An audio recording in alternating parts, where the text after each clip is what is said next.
Good day, students. This is mathematics class for grade 7, chapter 1, integers. In the last class, we learned the method of adding integers on the number line. So, under addition of integers, we learned firstly adding a positive integer to a positive integer. Secondly, we learned adding a negative integer to a positive integer. Thirdly, we learned adding a positive integer to a negative integer. So in today's class, let us see the fourth type, that is adding a negative integer to a negative integer. Now I'm adding a negative integer to a negative integer. So what is the answer?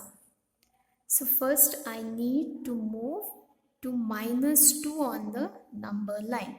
That is from 0 I need to move to minus 2.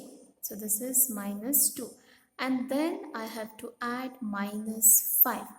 Now since I'm adding a negative number, I need to move to the left itself. How many steps? That is 5 steps. 1, 2, 3, 4, 5 steps.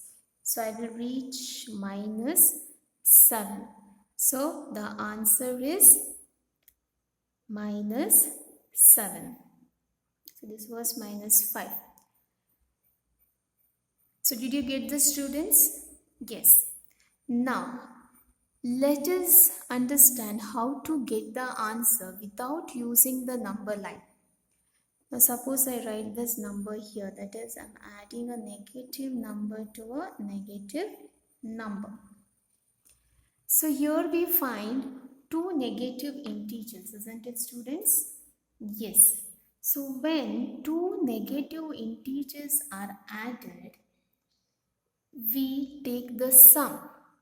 Sum means we will add them. That is 2 plus 5 is 7.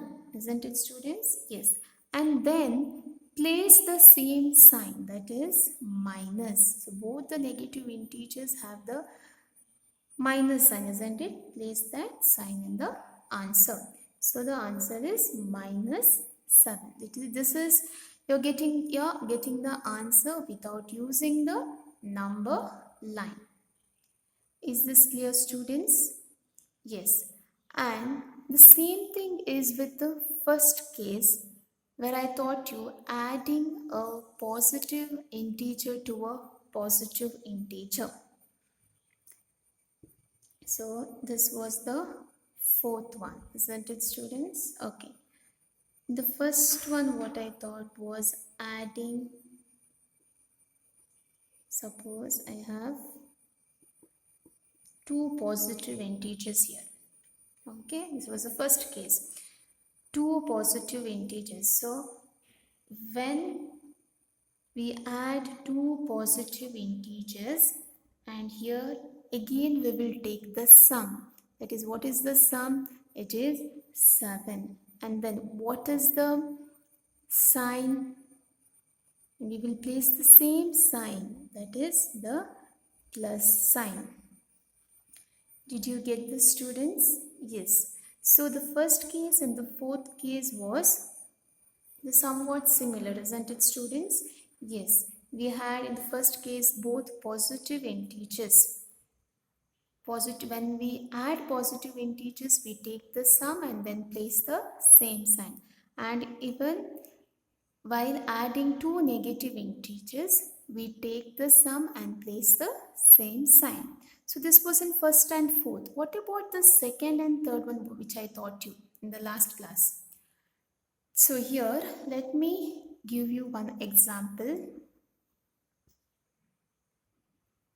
Okay, the second case was I added a negative integer to a positive integer. That was example plus 5 and minus 2. Adding a negative integer to a positive integer. So using the number line we got the answer, isn't it, students? Yes. Now how do we get the answer without using the number line? That is, when one positive integer and one negative integers are added, we take their difference. What is the difference, students? 5 minus 2 is 3. The difference, that is, we subtract. And then we place the sign of the bigger integer. Now in this, you just ignore the signs and just see the numbers. Which is the bigger number? 5, isn't it? So what is the sign of 5? It is plus. So your answer is plus 3. And the next case was the third case, where it was adding a positive integer to a negative integer. Isn't it, students? And I've given you the example, minus 5 plus 2. So I'm adding a positive integer to a negative integer. And here again I have to apply the same rule as I applied here. That is, when one negative integer and one positive integers are added, we take their difference. That is, one positive, one negative. Here also it was one positive, one negative. Or we can say one negative, one positive. It is same. So when one positive and one negative integers are added, we take their difference. Again, it is 5 minus 2 is 3. And we place the sign of the bigger integer. Now here, which is the bigger integer, students? 5 is the bigger integer. So what is the sign of 5 here? What is the sign of 5? It is minus. So the answer is minus 3. Here it was plus 3 because the bigger integer, the sign of the bigger integer was plus. Here the sign of the bigger integer is minus. So the answer is minus 3. Did you get this, students? Yes. So in the next class, let us learn about the subtraction of integers. We have finished with addition of integers. So in the next class, let us study the subtraction of integers. Thank you, students.